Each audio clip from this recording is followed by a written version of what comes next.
the possession and the chances and all those sort of things. So Yeah, it's like I guess surprising for you. It probably shouldn't be. Vegas is an awesome team for sure. I yeah, I feel mean, I think it should be between those two teams. I mean, those are the best teams probably, Well, yeah. in the So like, league. Yeah. So I'm in Toronto, and like, but I have some friends that are Habs fans, and like, so mm. everyone's like having a blast right now with Montreal doing so well. But I feel like it's like the party's gonna end really soon once we make it to the next round. yeah, it's hard to see.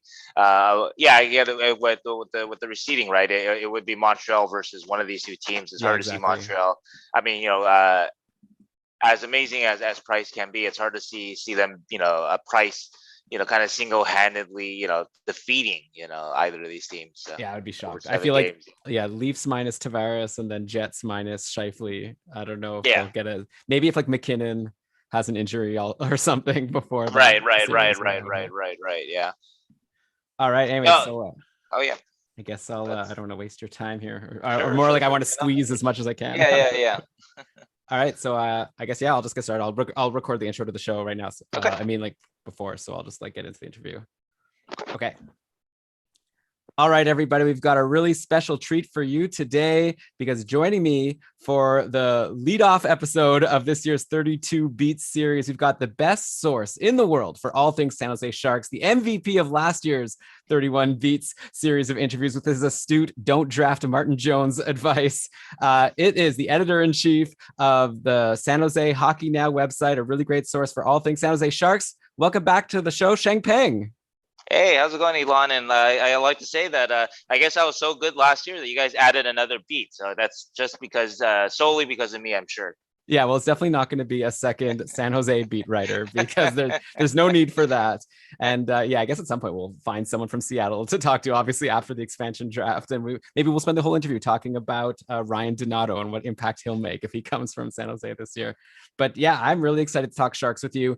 I just recently listened to our interview from last year as a preparation, and I got to admit it was kind of like a depressing sounding interview, because Brian and I were both kind of like, like the Sharks were so good in 2018-19. Like, what happened in 2019-20? Like, they fell off so hard.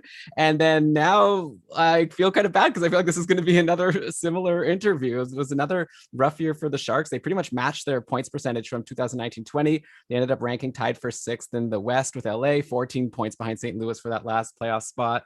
Last year, when you helped us break down 2019-20 season, you brought up that they suffered from a lack of depth after losing like Pavelski, Nyquist, Donskoy in that offseason. And that, again, I guess appeared to be an issue in 2020-21.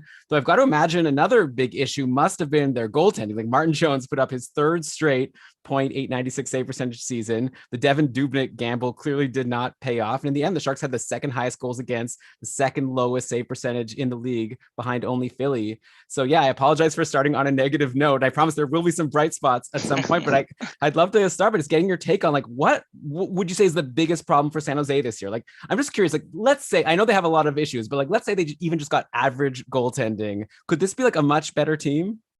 Well, let me first start off by saying that you don't have to apologize for starting on a negative note. That's the San Jose Sharks' fault. That's not your fault. So, but in terms of just a question of if they had just average goaltending, could they have been a borderline playoff team? That's what Doug Wilson believes. Doug Wilson said that in his exit interview, that if they had better goaltending and a veteran kind of a stronger third line center, that he believed that it was a borderline playoff team. Maybe a team that gets swept by Colorado in the first round, like St. Louis did. But in terms of just the larger problem, the bigger problem for San Jose, I think it's fair to say it's a goaltending. I mean, it's not imaginative to say, but look, like, it doesn't matter how well you play. If your goaltending is putting you behind the 8 ball night after night, what can you do? It doesn't matter. It really doesn't matter literally how well you play. If your goaltender is giving up a bad goal to start, put you down 1-0, 2-0, or whatever, or even if you play a great game, you play 2-2 kind of game, kind of a toss up sort of game. but you lose 3-2 because your goalie gave up. The third goal was a little bit of an egg goal, and that's what we got a lot from Jones, and not just Jones, but Devin Dubnyk this year, and not to pile on the two young guys because it's a little unfair, but the Kojanash and Melnichuk who came in, the rookies, they weren't great either. We'll just leave it at that. We don't want to pile too hard on them, but just consistently the Sharks suffered from poor goaltending this year, and that is the most important part of a team, and that's sort of the foundation. If the foundation is rotten, then the rest of the structure has no chance. Yeah, I mean, that perfectly makes sense. So maybe then that's a potential reason to be optimistic next year, assuming they do something to fix their goaltending, which is, of course, easier said than done. Like in that interview last year, we talked about if the Sharks would bring someone in as an upgrade over Aaron Dell as a backup. Like I said, I remember we named some like appealing names, none of which were Devin Dubnyk, who ended up being their choice.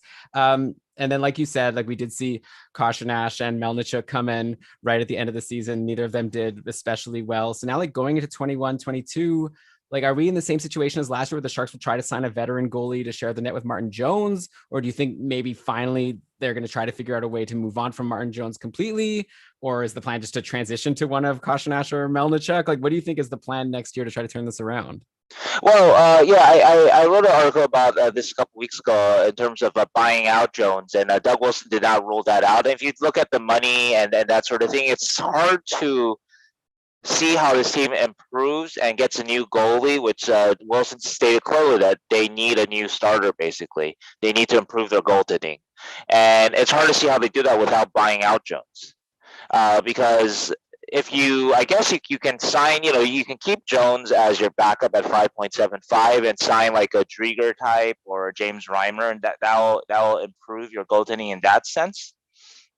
But then you're committing 8.75 million toward your goaltender, and you have one guy that you maybe feel hopeful, the new guy you bring in, that's the guy that's going to kind of help you out, and so instead of that, it makes more sense to buy out Jones at this point. He has 3 years left, so there's that 6-year kind of double the term, so you have a 6-year buyout penalty, and the buyout penalty is about 2 million.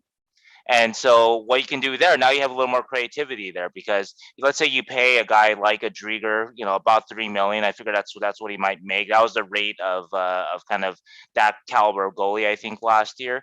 Reimer might make about 3 million.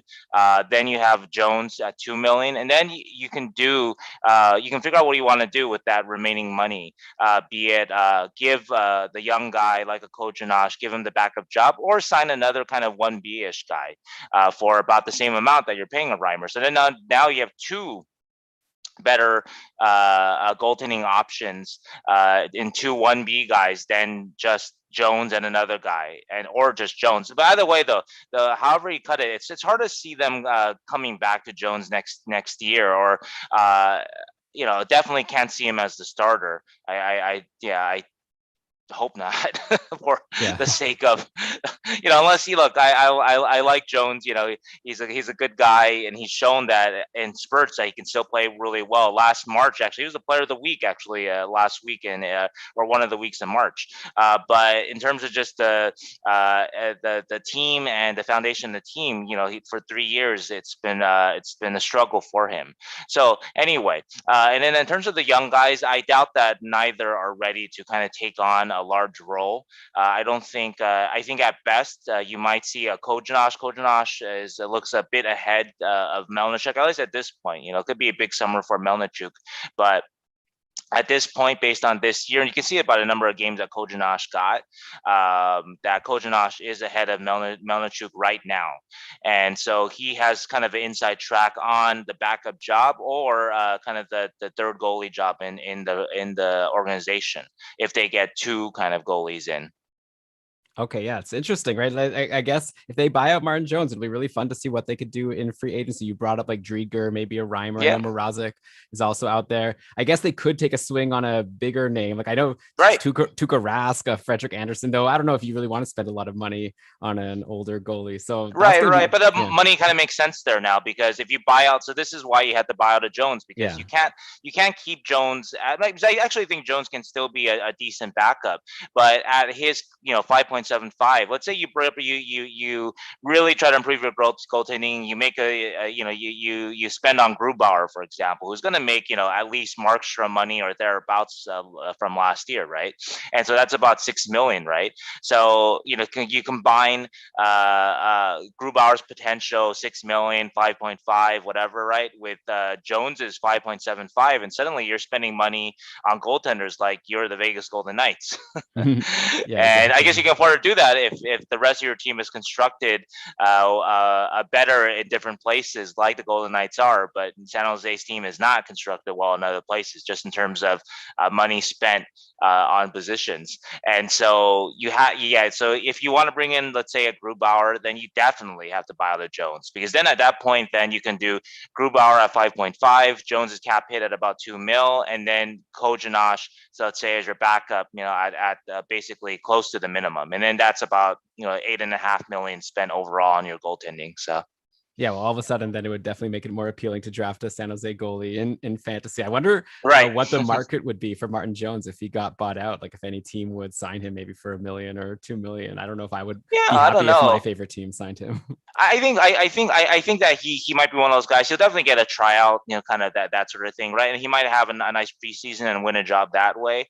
Or a team might give him, like, I don't think he'll get 2 million. That's pretty rich for at least for the free agency market these days, which we expect to be as buyer friendly a market as it was last year. But I can see him getting maybe a 1 year, just because he has so much experience, and he did show in spurts last year. Like I mentioned, he had a great March, was a player of the week, for one of those weeks. So that's pretty good. If your backup is able to give you, has that capability in him to kind of carry you for a month, which I think it's fair to say Jones did. Sharks were pretty good in that month, and to get and earn a player of a week, that's actually, for a backup, that's actually a pretty high ceiling. Yeah, I remember actually. Yeah, it looked like the Sharks maybe could still challenge for a playoff spot with that. Like I think it was like a 4 or 5 game winning streak in March, but then it all fell apart. They had a really terrible end to the season. Right. Okay, so let's move on to our podcast namesake. I know last year in the interview you suggested that we change it to keeping Karlsson with a C, and we kind of laughed with it, but I guess you were onto something, because Erik Karlsson, man, in that interview we were talking about, like, could we please have what is the chance that 2019-20 was just an aberration? He only had a 59-point pace. When is he going to get back to like the 70-point Karlsson that he had been before?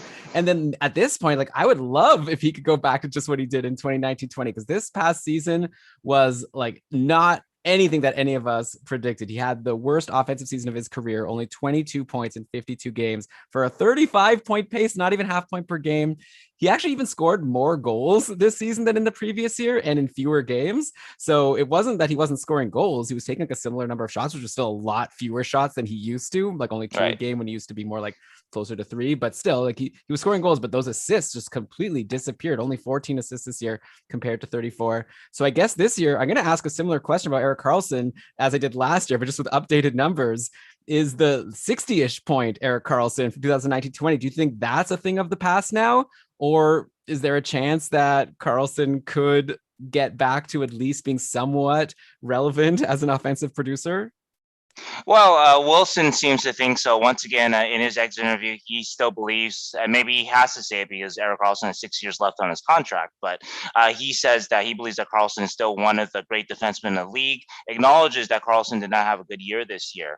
In terms of just pure point production, I find it hard to see Karlsson being a 60, 70-point guy again. I don't know if 35 is right, because I still see a lot of offensive talent. His talked to a scout, and scout did not like Karlsson's game this year, but says that his hockey brain is still there, and it is still there. He called Karlsson's hockey brain a 20 million hockey brain. And so Karlsson still sees a lot of stuff out there that very few people can see, and he still can execute, uncork a beautiful pass here and there, that sort of thing. There's still a lot of offensive talent there, just suffice to say. But in terms of just pure point production, I'm expecting, more in the 40-ish, 50-ish range. Something that, is still a nice total, a nice amount. But of course, though, with Karlsson, you can't escape it, and it's a little unfair in some ways. But hey, once you sign a contract like that, it's going to be part of the conversation the whole time. And so he is the highest paid defenseman in the league, and still, at least at this moment. But I don't know if the production is going to be at that level ever again. And do you think that's more just because of like his aging and like the injury, like the groin injury? Like last year when we were talking, you were saying that maybe he just needed more time to recover from that groin injury and maybe he'd be fine this year. But you also brought up that maybe it's just because the Sharks like lack of depth at forward, like maybe that's not helping with the defensemen to get as many points as they used to. Like, what do you think the reason is? I guess I could ask a similar question about Brent Burns, who also had a huge dip. Like he had an 83 point pace in 2018-19 and then only a 53 point pace in 2019-20, and then also fell again this past year as a 35-year-old, only 29 points in 56 games for a 42 point pace. So I guess we'll get to Burns in a little bit, but just in general, I'm curious for Karlsson, do you think it's more about just aging and injury, or is it more about just the Sharks aren't a team that can support such an amazingly highly offensive defenseman? I think it's all the factors. I mean, it doesn't help that the Sharks don't have a lot of finishers, great finishers on the team.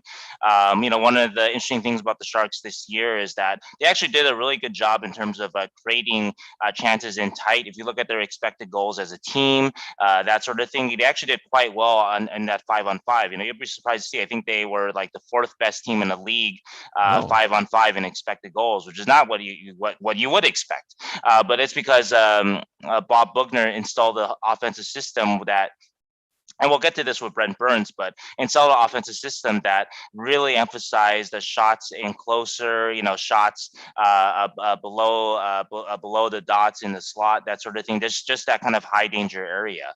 And so anyway, so Karlsson was a part of that in terms of, there are a lot of passes you see from Erik Karlsson get into that slot area, but it's to a guy that just didn't finish that part of the job. But also too, and it's hard to say because when you talk to people, it sounds like there's nothing physically in terms of like what doctors are seeing, that sort of thing. There's nothing physically wrong with Erik Karlsson, but some guys, and it could be just a kind of accumulation of injuries and that sort of thing, but it's not like it's something you'll see in an MRI, but just that he's just kind of slowed down, and he's slowing down a little bit earlier. Crossing 30 in general is always a kind of a time when you question, is a guy about to slow down anyway? And we've seen this over the years, but maybe he's a guy that slowed down maybe a little bit more, and that's a combination of age and injury and that sort of thing.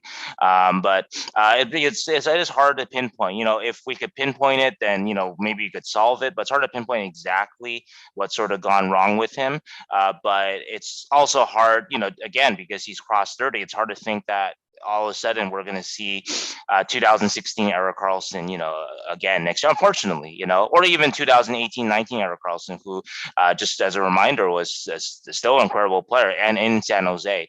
But it's just the farther away you get from his best hockey, which I think was roughly January 2019, when he was before that groin injury, the farther away we get from that, it's hard to see, him returning to form. Yeah, which is a bummer because, like you said, there's still quite a few years left of that 11.5 million per year contract. I still hold out a little bit of hope that Karlsson can surprise us. But, I hope so too. I love watching him play when he's at his best. In terms of a player that I've covered, I've not enjoyed watching a player more than him, just when he's right.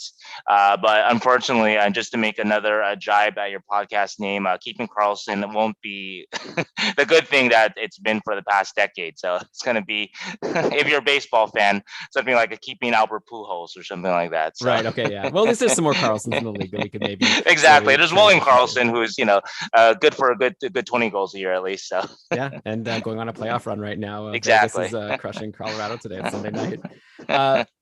There was that. I love that one game that Karlsson had this season where he scored the overtime goal and then was eating that apple in the press conference afterwards. And someone asked him, like, is this your best game you've ever had in your career? And he was like, not even close. That was a good moment. That was good. And he's still good for moments like that. And again, that's part of the fun and the challenge. As a reporter, it can be. And I'll preface that I was not the one who asked that question, No, I'm and sure that was not you a great wouldn't. question.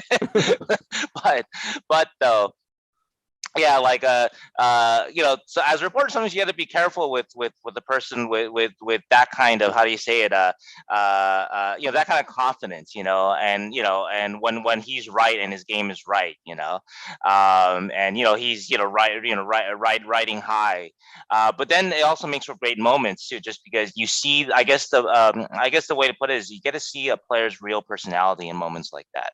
Mm. And so whether or not that question was a great one or not, you got to see, really a glimpse of just sort of, Eric Karlsson, kind of a master of the world, for a moment there, a brief moment there. And we saw that from time to time last year, but obviously not enough. And hopefully we do see more of that, yeah, more of those moments.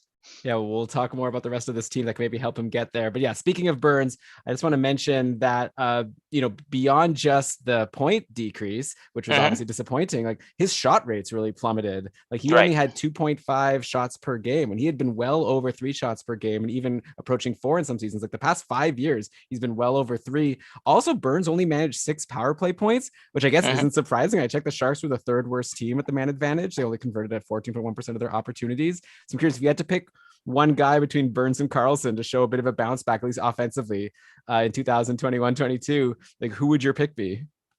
I think it still be Burns because part of the thing you can see with just how coaches use the both of them. Well, first for Burns, again, there's age, and I think there has been some slippage there. I think that it'd be naive not to acknowledge that. But though, the Sharks use them differently. Though the Sharks use them as their kind of top defensive defenseman, paired with Mario Ferraro. They were together basically the whole season. And one area where you can see it, and this also helps explain the drop in the shot rate, is Burns's offensive zone faceoff rate in terms of just being deployed in that way. I think he received on average per 60 7 less per 60 at 5-on-5 offensive zone faceoffs per 60 this year than he did in kind of the peak of the DeBoer era. When Brent Burns was master of the world. So about 2015 to 2019, and that's obviously going to eat into your shot total if you're being asked to kind of conserve more of your energy on the defensive end. And so Karlsson was given a little more of that offensive push. So I think that is one reason why Burns's totals kind of went down. His shot rate went down, but also too just that there was more of the trust in Burns though to take on a greater role, even a greater defensive role. And so I have more hope for a guy like that, just in the sense that the coaches trust him more. And I think based on what I saw last year, I don't disagree with that. Last year, anything could happen next year, of course, but. And also, finally, in terms of the shot rate, I think another big factor for the drop for Burns and also for Karlsson is the coaching system. I mentioned the expected goals and how well the Sharks did on that 5-on-5. Well, expected goals, as of course, is a lot to do with shot quality in terms of getting shots in tight more. And there was a large emphasis on the Sharks to do that instead of traditionally, what we saw under Peter DeBoer, which is a lot of it was get the puck back to Burns at the point and let Burns find a way to get it to the front, where you had a guy like Joe Pavelski to tip it in or to at least create chaos there. And we saw Bugner go really completely. It was actually interesting because Bugner was a DeBoer acolyte. Bugner was a DeBoer assistant in 2016 when the Sharks made the finals.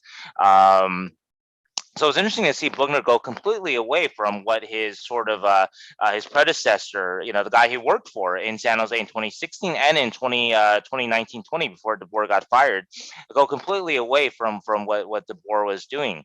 And another way where we can see this illustrated too was in the DeBoer, the last couple of years with DeBoer, 2018-19, for example, the Sharks were second in the league in terms of defensive percentage of defenseman shots at 5-on-5 with a total shot share. So basically, I think it was like 39% of the Sharks 5-on-5 shot attempts in 2018-19 were by their defensemen.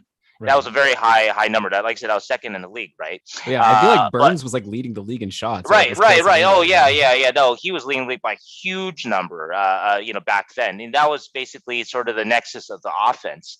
And a lot of people criticize that because, like point shots aren't efficient, et cetera, et cetera. But you know, Sharks weren't looking for efficiency. They're looking for volume. They're looking for pressure too. Even the shot doesn't go in, it's pressure. And also too, Burns wasn't shooting to score often from back there. They counted as shots on goal, but Burns was looking for tips. Burns was looking for all that kind of all that kind of traffic, all that good stuff. And overall, you can't argue with the results of Burns' numbers. You mentioned 83-point pace or 83-point season in 2018-19, and the Sharks were a conference finals team. But anyway, so going back to that stat, though, the Sharks this past year under Bugner, I think late in the season at least, I didn't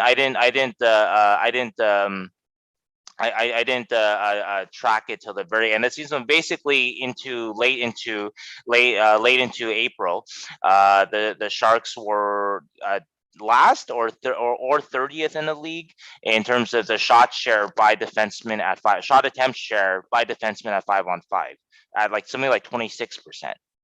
Wow. So like such And a big so that change. speaks to not just Burns and Karlsson, but just a different philosophy. Basically, that's the whole point that Bugner really emphasized, and we saw that proof in the pudding, in terms of just the expected goals and the shot quality that improved for the Sharks. Which I guess all that said must mean if they're happy with rise in expected goals, that must mean that we should probably not expect Burns to go back to being that 3 shots per game guys. Right. Yeah. Just The offense is not intended to orbit around him anymore, like it was under DeBoer. Right, makes sense. Then I guess before we move on to the forwards, is there like any other defenseman that you see coming up soon that can also challenge to be like, an offensive producer? Like I know Mario Ferraro had a big season for the Sharks, like as a defensive player. I saw you wrote an article recently at San Jose Hockey Now that says Mario Ferraro will turn your franchise around, which is a fun quote. So, but yeah, I assume that was like, yeah, he had played a lot of minutes, especially for a sophomore. But in terms of offense, I'd love to hear you just like rave about Mario Ferraro if you'd like. But yeah, I know like Ryan Merkley is coming up, and some people expect him to at some point be a big deal. Though I noticed in an interview I heard with you recently, like he wasn't even on the top power play in the AHL in the playoffs recently. So I don't know. Is there like the one thing I guess going for Burns and Karlsson in my mind is they're still going to be like getting the power play time and getting the offensive minutes. Do you see that changing anytime soon? Like, is there anyone else that's a challenger? Yeah, no, I do not. I think that Farrell did see some PP2 time, but he's not. He's a great player, but he's definitely more defensively oriented. He has offensive talent. He actually, I think, does a pretty good job at the point. But I think he will not challenge Burns or Karlsson for legitimate power play time. He won't replace either of them. Speaking of Merkley, Merkley I think is very, very far away, unless he has an amazing summer this summer. But based on what I saw this year and based on what I hear from people inside and outside the organization, it's hard to see him kind of having that offensive impact at NHL level very soon, a high level at least. He still has a lot to work on, obviously, in his defensive game, you heard, but there's still a lot to work on. I wrote about this. I talked with Barracuda coach Roy Sommer, who guy sort of gave a season review of 2020-21, and he mentioned that Merkley still has a lot to work on offensively. And we saw that in just the production. I think Merkley had 11 points in 31 AHL games, which is not, what you would expect out of a talent like him. And he was on the second power play unit, at least by the time they got to the end of the season. And when they had their little Pacific Division playoffs thing, he was on a second power play unit behind, Robbie Russo, a AHL veteran, not a guy that you would expect to be much of an obstacle for a guy of Merkley's kind of natural offensive talent. But it shows that he has a lot to learn about just the subtleties of offensive game. It's not just about having incredible vision or being able to uncork Erik Karlsson like pass, which Merkley can do. And And very few people in AHL can do something like that. But there's other just small things. Sommer wanted Merkley to shoot more, to just have to keep it simple in some ways, and just things like that on a night-to-night basis. And so even though points aren't always a great way to judge how a player is doing, I think in this case, and again based on things I'm hearing not just within the organization but outside of it, that I think that's an accurate reflection of where Merkley's offensive game is at right now. And so again, if there's not, unless there's a huge leap, it's hard to see him just stepping in and taking, really challenging a Burns or Karlsson next season. Right. So maybe if you're in a dynasty league and you're wanting to contend soon, you might want to trade Ryan Merkley if you could get something good for him, is what I'm hearing between the lines. Yeah. Okay. Yes. So I promised to bring up some bright spots this year. So let's go to the forwards. And one player who had an amazing year, a career year, and it's like, I think last year in our interview, there wasn't one player that we brought up that had a career. Like every player had a down year in 2019-20. But in 2021, Evander Kane did the best he's ever done. He had a monster season. And this is despite like that off ice issue at the beginning of the season, the whole bankruptcy thing didn't matter. He put up 22 goals and 49 points in 56 games, which equates to a 32 goal, 72 point pace, crushing his previous career high of a 63-point pace way back when he was on the Jets. And perhaps even more impressive is the fact that he did this with the Sharks having like that weak power play that I mentioned. He only had 7 power play points, which had him pacing for less than half of the power play points he had in 2019-20. So it means that he, did all of this at even strength, which generally is more repeatable. And maybe, who knows, I should ask you if you have any idea if the Sharks might improve this power play moving forward. So yeah, not to jinx it, but like I said, Evander Kane, this huge year. Also, he was like healthy. He played every single scheduled game of the season, which is the first time he's ever done that of his career. So I'm curious, like, what do you think led to Kane having such a big uptick in his production this season? And do you think he's a good bet to once again lead the team in scoring next year and be this like 70+ point guy? Yeah, I think a lot of it, of course, is just role. He's he's Sheng, a 20-minute. Yes. Sorry, if you don't mind, like that sound didn't like it sounded a lot better, and then just now it didn't sound as good. Oh, just now. Oh, no, I think it's like when you've been holding your microphone thing up, like, when I've seen you like holding with your hand, then it's sounded good. But then just now it sounded scratchy when you just started answering about Kane. That's weird. Like this, am I too close to it? Yeah, I think sometimes you end up too close to it, but that is good. Yeah. Oh, if I keep it away, yeah. It's a tight fit, so yeah, I'll hold it. Yeah, no problem with that. So it's good right now, right? Yeah, this is really good. Oh, okay, great. Okay, so I'll edit this, obviously. Okay, yeah, yeah. So I think with Evander, I think a couple things helped. Number one, just his role. He's a 20-minute a game winger. I don't think there's a ton of wingers out there that play as much as Evander does. Usually, that kind of ice time for a forward is reserved for centermen, and so I think that helps a bit. He's all situations, power play. Even though if he didn't score a lot of power play, but he obviously got some points out of there. But also shorthanded too. He was a weapon shorthanded this year. And so he's a regular penalty killer for the Sharks, and obviously just his 5-on-5 time. He's a crunch time guy for the Sharks. In terms of, and also another big element too, and this doesn't necessarily help you in fantasy, but he did a good job of staying out of the box this year. Early in the season, he was on a tear in a bad way in terms of just, getting to, double minors or, whatever, that sort of thing. So early in the season, Bob Bumner talked to him, like, you got to cut this stuff out. You got to, we want you to be playing. We don't want you in the box. And he did actually a really good job in the last 3 quarters of the season of staying on the ice. And you can see that too. I think Kane led the league in penalty minutes the last 2 years. This year, not even close. And so I think that was one element that helped him too. He just stayed on the ice. And so I think those are 2 huge factors for him and his production. But in terms of him being a good bet to to be a 70-point guy, that sort of thing, he's a guy that hasn't even hit 60 points. So I wouldn't draft him in fantasy as a guy that's a point per game guy or anything close, even though he had a season that was pretty close to that. If you can get him at a value of a 50-point guy, that sort of thing, maybe he'll surprise you and tick into 60 and cross over 30 goals, and he'll still add a good number of penalty minutes. So in that sense, I think if you get him in the right place, then that's good. But I don't know if I would see him. He's a little bit older. He's about to cross 30 as a guy that is suddenly a point per game guy. I will say that he is an incredibly talented player when he's at his best. He's always had kind of issues with consistency that I've seen, and so maybe he has kind of figured that out in terms of just being more consistent. That does happen with guys; they sort of mature, that sort of thing. But just my guess, just based on past production, that sort of thing, and past inconsistencies, that I think that was probably more likely where we're going to where he's going to go next year, and that this season was helped that he had the shortened season. Guys, they don't have the chances to have the cold spells in the shortened season because they play of course 26 less games. Yeah, that's a smart point. Like I'm bringing him up, like he just had a 70-point year, but like it's only a 70-point pace. And like you said, he's never even passed a 60-point season when you count for all the games that actually got played. So yeah, so maybe Evander Kane will be a little bit like overrated to some people going into next year if they're hoping he could do everything exactly the same. But yeah, really great season. Yeah, I guess I brought up the power play. I don't think I've really asked you about it yet. Mhm. Like, do you think that they have a chance or any plan to sort of improve things next year? Like, I still don't really get what the plan is with like Burns and Karlsson. Like I know like when Karlsson first arrived, they sometimes had them both on the power play at the same time, and sometimes they'd have them split. And like this year with the power play struggling so much, have you got any sense of like what they're going to try to do next year? Like one thing I've always kind of wondered is if Timo Meyer will ever get a shot on the top power play since he's someone Right. who's always absent. Yeah, just I'm just curious, like what you think is the reason why the power play struggles so much this year, and like what's the right step to try to fix that?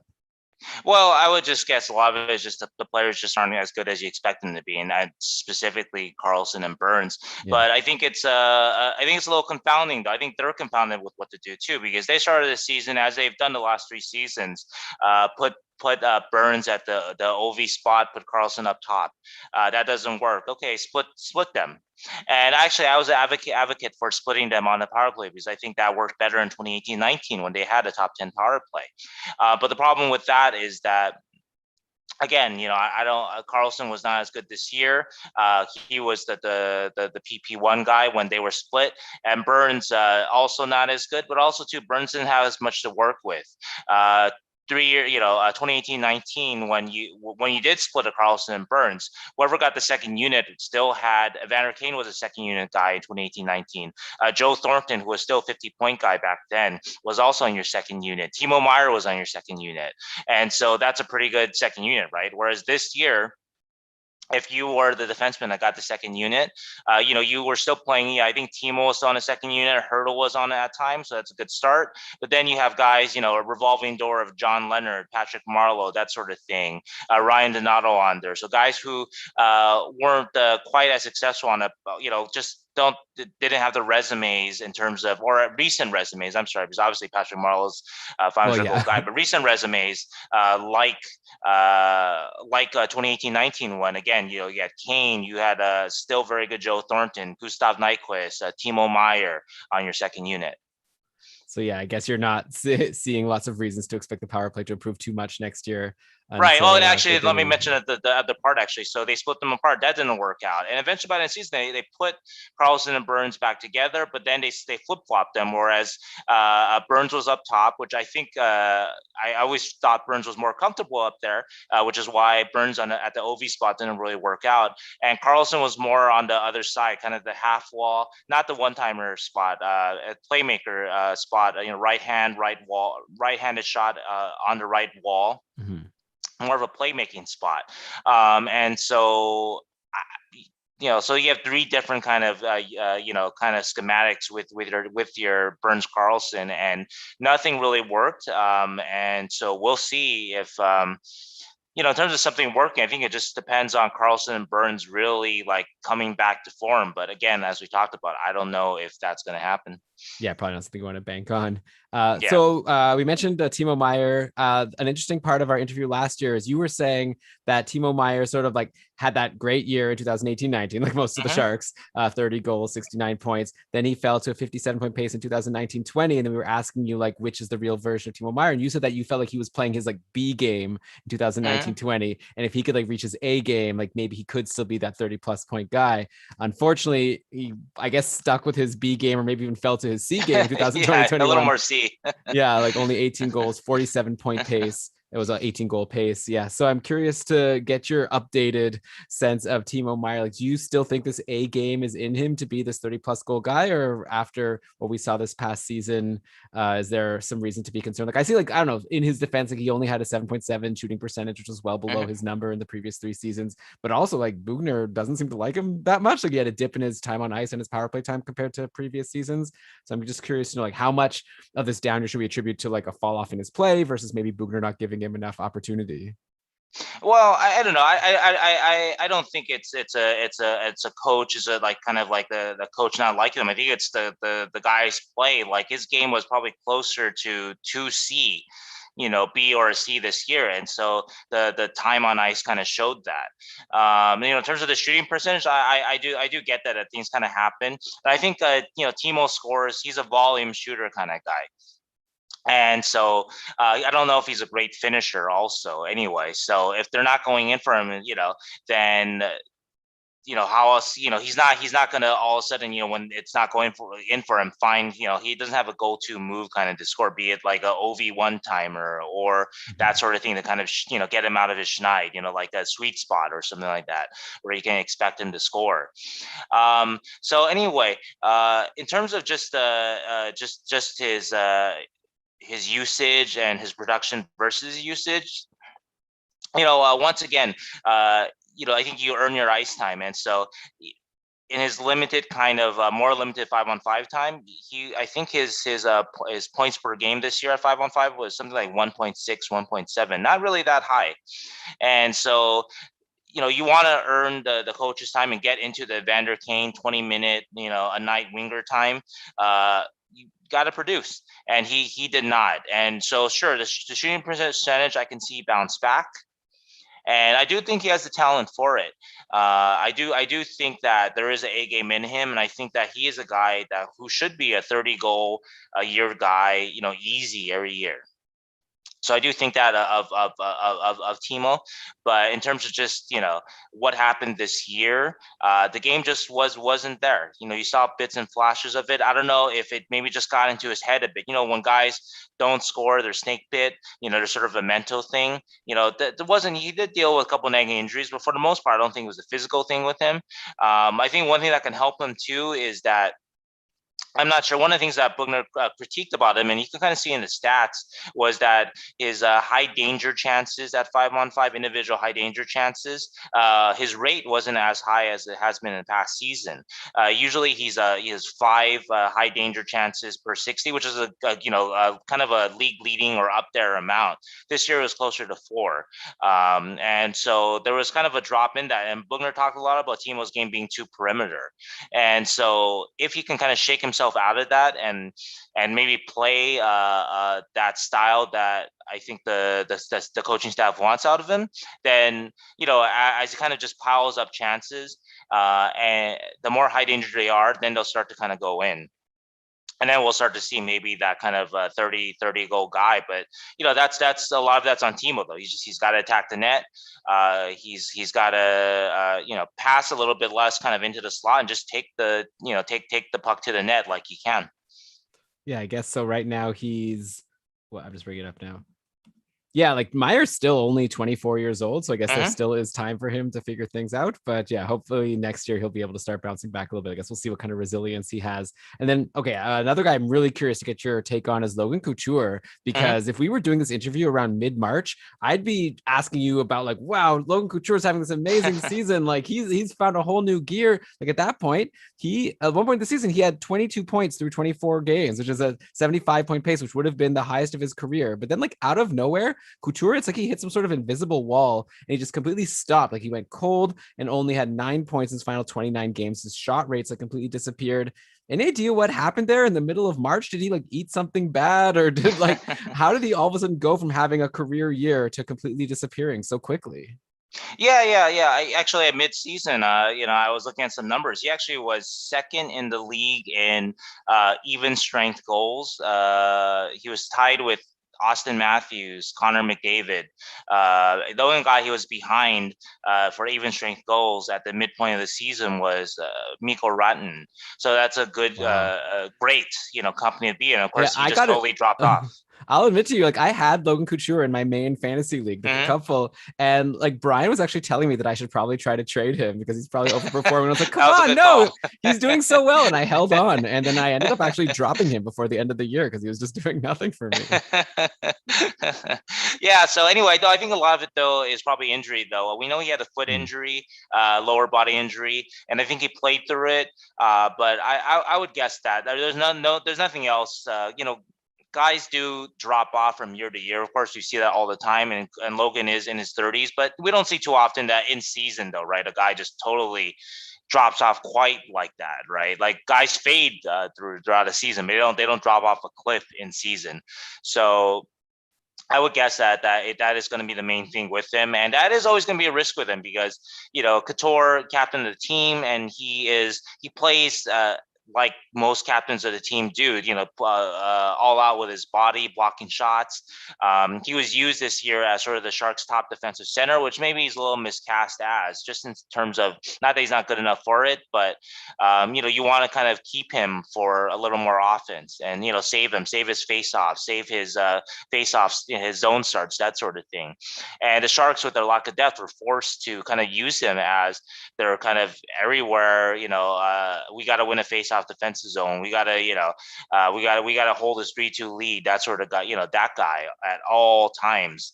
And so hopefully next year they can add to their center depth, and so he gets to do a little bit less of that, and that may keep him away from injury like a foot injury, lower body injury that's going to slow down his production. Yeah, so as of now, is the idea that he will be at full health for next year? It's just a matter Yeah, of keeping yeah, him from yeah, getting another yeah, injury. yeah. I mean, Okay. he played through it.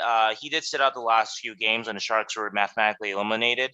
But everything that he said that's been communicated is that it's not even something that I don't think it'll require surgery. But yeah, there's every expectation that he'll be at full health. And so he might be a guy that might be a good sleeper pickup if people are judging him just based on, I guess, his total season, just the overall kind of overall not great stats, just because of how he dropped off in the second half. So. Yeah, that definitely makes a lot of sense because, like you said, he was like right up there among the league's best Yep. for those first 25 games. Okay, so far I've only been talking to you about the same players that we talked about last year. So I want to end with some of the new players who joined the Mm-hmm. Sharks this year and really made quite an impact. And one name that jumps off the page to me is 26-year-old Alex Barabanov, who the Sharks acquired from Toronto around the trade deadline. And like he was barely able to crack the Leafs lineup, didn't do much when he did for most of the season. But the story was like completely different on the Sharks. He was right away given like 17 plus minutes in most of the 9 games he played. So yeah, it's only 9 game sample, so very small. Right. But also during that time, he was getting top power play time, and he delivered. He had 3 goals and 4 assists for 7 points in 9 games right at the end of the season. Again, I'm talking about Alex Barabanov, 7 points in 9 games. So is there a chance that what we saw from this guy was for real, and he's someone that should be on people's radars when looking at potential, I guess, sleepers for next season? Maybe a sleeperish guy, guy that you hope will put up like 30, 40 points for you. I mean, his pace with the Sharks, I mean, what is that? Not, yeah, 7 points, 9 games. That's Like a 65-point pace 60. or something. Yeah, that's not going to happen. I mean, if you look at his KHL numbers, he had one season, I think, where he averaged about a point per game, but his other seasons, he was more about, half a point per game, 0.6 or something like that. And so I think that's probably a more reasonable expectation for his NHL ceiling too. So yeah, I wouldn't get too excited about the sample size, but he was a legit. I mean, I watched him very carefully just to kind of see, what he was and what he could potentially bring to the Sharks next season. And he did look like there's a chance that he could be a legit middle six kind of winger, a guy again in that point range in terms of just pure production of 30, 40 that can fill in. I don't think you really want him on your first power play just because I don't think he's a PP1 guy in the NHL. If your team is loaded like the Leafs were, obviously. At least the Leafs at forward, at least. But Yeah. yeah, so I don't know if that's necessarily where you want him, but he's a guy that I think can be good on a PP2, and if there's an injury, he can help you out in your top six from time to time, or be a good complementary kind of second line guy. So yeah, so I do think that he does have that value. Yeah, he definitely is on my radar now. And yeah, let's not go crazy, but it was exciting to see. And also just that opportunity like that we saw him get at the end of the year. So obviously Bugner Right. liked him somewhat. Another key acquisition seemed to be Rudolph's Balsers, who the Sharks traded for Karlsson back, a couple seasons ago. But then they got the opportunity to reclaim him when he was waived by the Sens at the start of the year. And clearly he was someone who the Sharks liked more than the Sens. He quickly worked his way up the lineup. He played the majority of the season with Meyer and Hurdle on, I guess, the second line, if you say like Evander Kane Couture is the top line. But either Right. way, like Balsers had a couple nice runs, like in late February and early April, had 10 points in his first 15 games, but then actually a lot like Logan Couture, he went super cold down the stretch, only 5 points in his final 20 games. So his final season numbers aren't that great. Which version of Balsers do you think will be more representative of what we should expect next season? Like that first initial start with those 10 points in 15 games, or more the like cold guy at the end of the year? Well, I think like a lot of young guys, I think it's going to be a little bit of both actually, where Mm. he's going to be inconsistent. He's going to have these nice runs, but he's also going to have these cold spells. But I think like Barabanov, I would overall, you talk about his hot start and his cold spell. Overall, that's what 15 points, 35 games. That ends up being over an 82 game season. That's about a high 30, 40 point score, and I see that as a Balzer's rough ceiling. And so it just depends on your expectations. If you're drafting to be that guy who can kind of, that can kind of fill in and do that, then I think you can execute that. Again, be kind of a middle six-ish forward. If you're expecting him to step in and be like a surefire second line or kind of a borderline first line forward at 50 points or whatever, I'm not sure if that's what I see from him. But I think he is a good, solid player, and I do think that the good that we saw in him was legitimate. That's cool. Yeah. So I guess you're saying, like, sort of for the Sharks' sake, if they want to be a really good team, maybe you don't want Barabanov and Balsers being your top line guys, but maybe for now, that's what they have to deal Yep. with. Like, yeah, I'm curious to know, like, what you think of some of these other guys that maybe got chances throughout the year in the top six, just to get a sense of like who are Mm-hmm. maybe people who have potential to have an impact next year. Like guys like Noah Gregor, John Leonard, Alexander True all got some opportunities. True right at the end of the season. None of these guys made huge offensive impacts. So yeah, I guess just in general, like, is there anyone that played this past season aside from like Barabanov and Balsers, like some of these guys, like I said, Gregor, Leonard, True, do any of them strike you as someone who might, surprise us next year and get a decent role and do something? Sure, I think Gregor and Leonard show some flashes. Gregor has obvious. He is probably the Sharks' fastest skater. He Hmm. has a good shot, very good shot. But I think his game needs more variety. Like if you take away his speed and his shot, doesn't really add too much else. Leonard, we saw flashes, good playmaker, very patient with the puck. So I think for both of those guys, it's about adding other layers to their game, so they can't be shut down in that sort of those areas that they do well in. And I think they both have potential to be 20-goal guys. I don't know if it's going to happen next year. I would say Gregor maybe a little ahead of Leonard just because Gregor is more experienced. Mhm. So Gregor has a couple NHL years under his belt as opposed to Leonard only having one.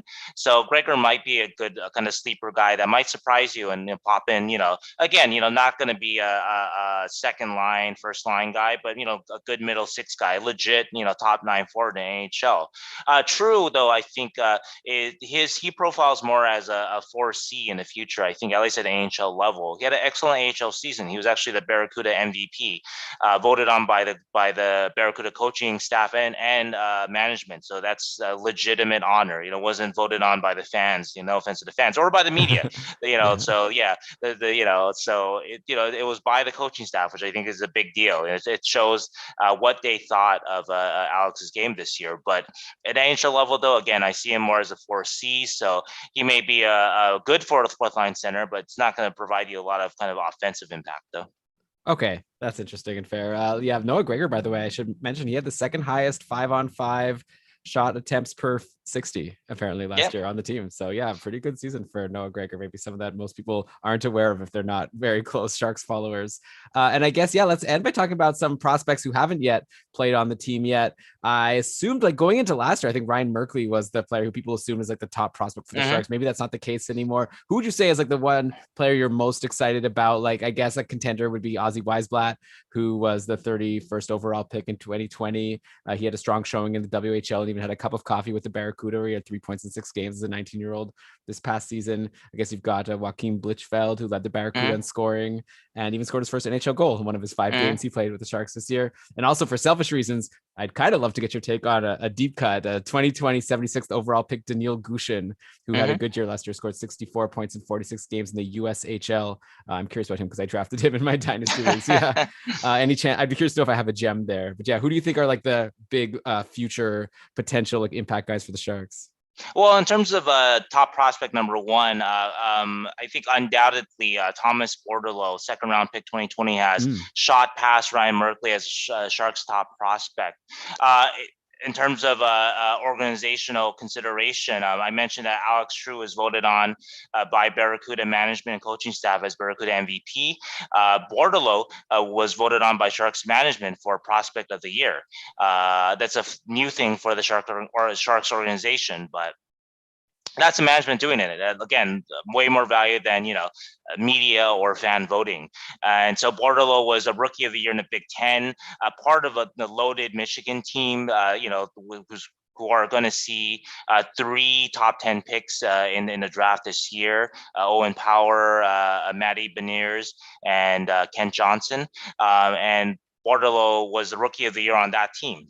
Big Ten Rookie of the Year too, not just Michigan Rookie of the Year, Big Ten Rookie of the Year. Wow. And so Bordeleau profiles as a top 6 center, maybe a winger. He's a smallish guy, but he's a guy that the Sharks are tremendously excited about, and he's a guy that in a redraft of 2020 would go in the first round, with ease, based on the kind of season that he had. So he is the Sharks' top prospect. I think Joachim Blichfeld is a good kind of sleeper guy to key in on. I think he's kind of actually more in the layer with a Noah Gregor or John Leonard. Blichfeld scored at a half a goal pace in the AHL. He has a legit NHL shot. The question, of course, for guys like that in the AHL is he going to be able to be strong enough, smart enough, and fat and quick enough to get that shot off at an NHL level? Because time and space is obviously at a premium at the NHL level. So I think the jury is out on that, but he is definitely a good sleeper guy in that category, where he is a guy that has 20-goal NHL potential.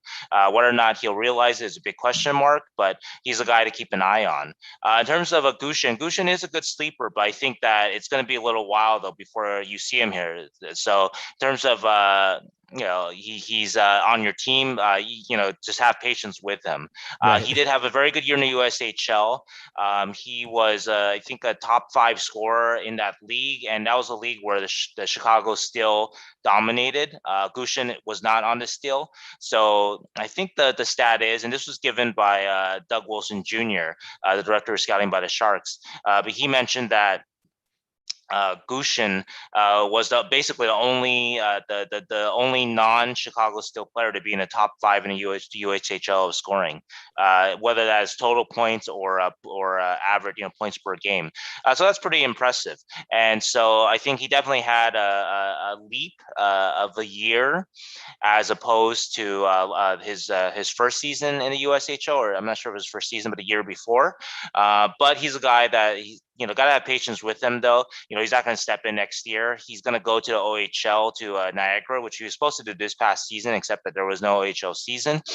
So let's see how he does there in the OHL. And if he kind of keeps that pace up, then maybe you have like a Kevin LeBanc kind of sleeper or something like that. Okay, or maybe even better. No, okay, I won't get too far. Exactly. But... No, maybe. So, yeah, okay. Well, thanks for breaking down some of these prospects, and I guess we have a future prospect coming soon because the Sharks have landed the 7th overall pick in the 2021 draft. I saw you wrote an article recently looking back at some past 7th overall picks. Is it? I guess Shane Doan is the best ever in your opinion of all the 7th overall picks? Well, we had 2 Hall of Famers in that group actually, Bill Barber and Bernie Federico, and Bernie Federico I think is acknowledged as a Hall of Famer who's sort of a compiler, and so maybe he wasn't the best number 7, but Bill Barber actually led all these number 7 picks in terms of year-end All-Star team noms. So Bill Barber was a 3-time year-end All-Star, again different from the All-Star game. Barber was a first team All-Star once and a second team All-Star twice. And so actually that's going to be, I think, the best number 7. Doan was a great player, but guy was not going to make the Hall of Fame, I think. And, he's sort of a Hall of the very good kind of player, right? Oh, So, I see.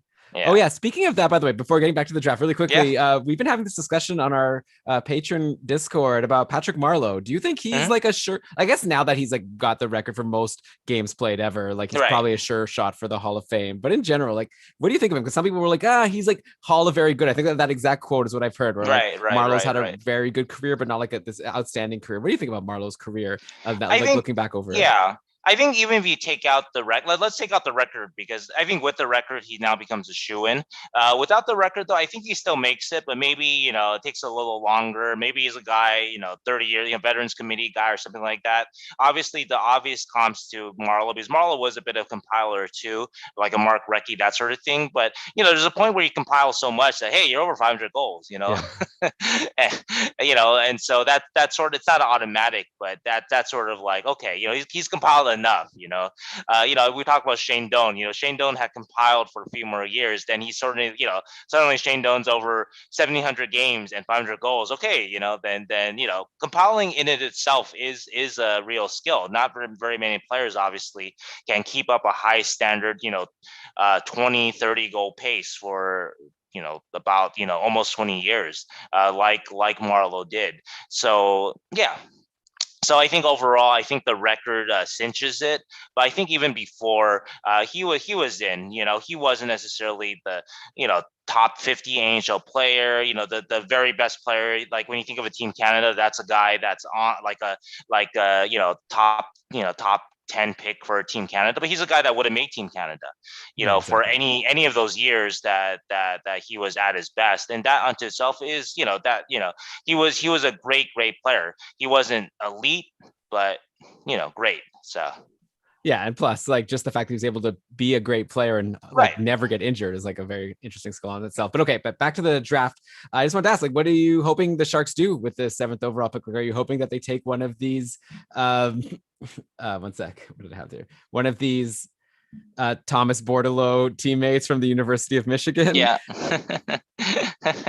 Actually, I'm hoping that they just draft the goalie, so I don't need to write. So we can, it's nice to, if you're covering like say at Tampa Bay and you have Vasilevsky, and you really don't have to like worry about the goaltending and worry about it, just shaping your coverage. Like you're set in that kind of, and you don't have fans complaining to you about the goaltending and buying out the goaltending all the time. It's nice to kind of set it and forget it, right? Right. And even for a writer, it's kind of nice to have a position that's set it and forget it. So it'll be fun if they draft a Jesper Wallstedt or something like that, and just hopefully solve their goaltending for next decade. Like the Rangers did with Lundqvist. Obviously that's a high bar, and Lundqvist was of course not a lottery pick by any stretch, not even close. But getting a set it and forget a guy like that, would I'm sure the Sharks would welcome it after the last 3 years of Martin Jones. The fans will welcome it for the same reason, and even as a writer, just be kind of nice to to have a guy like that is going to be solid year in year out. Yeah, I guess a more recent example, you could even point to like Spencer Knight for the Panthers. All of a sudden, he Right. like came in and played well in the playoffs, and now looks like the Panthers are set. It could almost make people forget about this crazy contract they've given to Bobrovsky. So Sheng, thank you so much for all the time you've given us. Just like last year, just an amazing interview. I guess just before we end the show, I want to ask you the same thing I asked you at the end of our interview last year. If you were able to pick one Shark that you expect to be the biggest positive surprise next season, someone that maybe people aren't expecting, as much from as what he'll end up providing, and then on the other hand, like someone who you think will end up being the biggest disappointment and people are going to overrate going to drafts, who would you pick? Right. I'm going to go with actually, I probably said this last year too, but I think it's going to be Timo, because Timo's stock has dropped even more. Yeah. This past year. He was at I think a 16 goal pace for the full season this past year, something like that. Or maybe he raised it up by the end, but not much higher than 16. And so his stock is going to be low, but there is, I promise you, a 30 goal talent there. And so he can be a great pickup for you in fantasy. I think the biggest disappointment, I'm going to go with him again, Erik Karlsson, and just because Erik Karlsson will, for the next couple of years or so, still have that halo of just that greatness, and we're going to see flashes of it too. And we saw it this past season. But if you're drafting him to, with the hope of, if you're drafting him high with the hope of, he's going to return to that Norris form, I think that's gonna be rough. If you can get him later, and and I think he's still talented, but I think that he's still close enough to his sort of his prime and what people saw of that, and just in terms of just perception, that people will expect more of him than he will deliver in terms of production. Yeah, I can see that. I really hope that in a year from now, we're not going to be talking and I'll be like, how did Erik Karlsson once again do even worse than he did the year before? Hopefully he's at least hit his, I hope his you can score. tease me about it next year for all my jibes on a keeping Karlsson name. A great name, actually, by the way. And it was a great name for a decade. And I hope that he has a revival. And like I said, I really enjoy watching him, just like you guys have, when he's been at his best. And so it'll be great if he can shut us up and, and chomp on an apple multiple times during the season. Yeah. Hey, I know you've been writing about how you were giving away some hockey cards at San Jose Hockey Now. I've got this Erik Karlsson hockey card here, which I used to display prominently. I've been doing so less so more recently, but well, just put out the Ottawa stuff. And that is a win-win all the time. Yeah. So yeah, exactly. Okay, so speaking of San Jose Hockey Now, before I let you go, please tell everyone where they can find all of your great work. You're such a great follow on Twitter, and I love all your articles. So yeah, just tell people what they should do to get all the best Sharks coverage. Yeah, I appreciate it. Yeah. So just Twitter, Sheng_Peng, and my site is San Jose Hockey Now. It's a subscription site, but I put a ton of work into it in the last year. We have essentially an article every day, or if not, multiple articles a day, and write a ton for it, but put a lot of work into it, into making it the best San Jose Sharks site around. And so if you're a San Jose Sharks fan, if you're Erik Karlsson fan, and you want to figure out, well, what happened to Erik Karlsson? Well, I'll be writing a couple stories about that this off season with statistics from Sportlogic, microstats from them. So things like that. So look out for stuff like that. And yeah, and so that's where you're going to find my work, all of my San Jose Sharks work at San Jose Hockey Now. Okay, awesome. Yeah, definitely people should be going there if they want to find anything to do with the San Jose Sharks. So Sheng, thanks so much for coming on the show, and looking forward to talking to you next year, hopefully about a more exciting season for the Sharks. Hopefully. I like covering the playoffs. So. Yeah. Oh yeah, you said that at the end of the last interview also. Yeah. So hopefully you'll be able to do that again soon. All right, good night. Yeah, thanks, man. Okay, that was awesome. So all right, thank you. Thanks so much. Yeah, I'll let you know when it's posted. All right, awesome. I appreciate it, man. Okay, I'll talk to you later. Take it easy, man. Have a good night. Bye.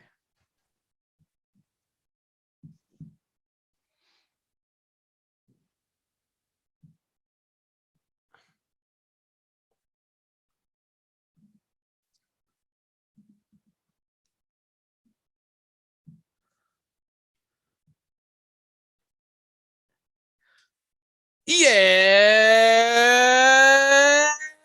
Yes, welcome everybody to another episode of the Keeping Karlsson Fantasy Hockey Podcast, the longest running fantasy hockey podcast in the world, hosted by two guys who have no plans to change the name of the show, no matter how much Sheng Peng makes fun of us about it. I'm your host, Elon Dubrovsky, and we've got a really fun show for you today because it is the first episode in what will hopefully be a 32 episode series called 32 Beats, where we're going to be interviewing beat writers from all around the NHL. And today we are starting with the San Jose Sharks and the great Sheng Peng, who is the #1 source to talk about Sharks. So I think you're really going to like this interview. I just recorded it and it was a blast. We covered so much. So yeah, this is a really good show. Before we get into that, of course, I'll just mention that we are presented by DobberHockey.com, the #1 fantasy hockey website out there. If you want any information about fantasy hockey website out there,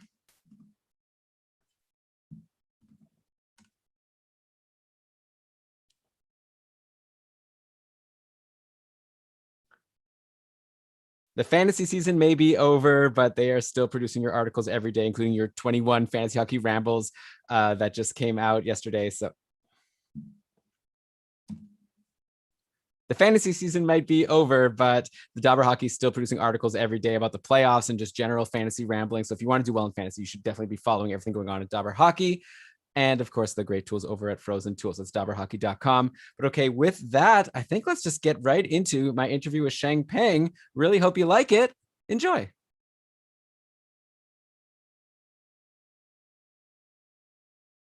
All right, how fun was that interview with Sheng Peng?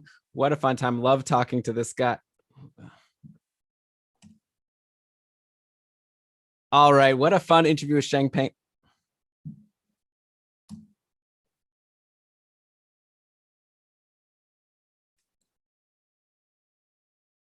Thanks so much again to Sheng Peng for giving us an hour plus of his Sharks expertise on keeping Karlsson. That was a really fun interview. I hope you liked it. I'll link to all of the things that he mentioned in our show notes, his Twitter and sanjosehockeynow.com. And of course, if you like this show, we'd love to hear from you. Tweet us at Keeping Karlsson. Let us know if you're excited for the 32 Beat series. We're working hard trying to get more interviews planned. We've got one locked in for this coming Wednesday. I'm going to be talking to Prashanth Iyer. Wednesday, I'm going to be talking to Prashanth Iyer all about the Detroit Red Wings. So expect that in your podcast feed soon. Make sure you're subscribed to Keeping Karlsson to get all of these beat writer interviews as we drop them. But okay, I guess what else should I mention here? So Twitter at Keeping Karlsson. We'd love a 5-star review on iTunes. If you want to consider becoming a patron of Keeping Karlsson right now for just $1 a month, we're giving you all the perks we can. Access to our Discord server. We're going to do a patron cast in a week or two, and everything else. Check it out. KeepingKarlsson.com/patron for your information there. Good luck to everyone who made it to round 2 of the Keeping Karlsson playoff pool. And it'll be very exciting to see who makes it to round 3. There's 8 divisions right now, and you're going to have to win your division to make it to round 3. There's going to be a final 8, and I think we're going to do one of the round 3 drafts on the podcast. That's going to be really fun. But okay, with that, I'm going to let everyone go home. So let's cue the outro music, and I guess I'll go ahead and read you the credits, which are simple. It was myself researching the show, mainly using Frozen Tools. And then it was the great Sheng Peng at Sheng_Peng on Twitter, at San Jose Hockey Now. It's at SJ Hockey Now actually on Twitter, and then sanjosehockeynow.com. Again, it's all linked in the show notes. So thanks again, everyone, for listening. And we'll be back at you with another beat writer interview in a few days. Bye. Oh, in a few days. And until then, of course, remember that fantasy hockey is for everyone.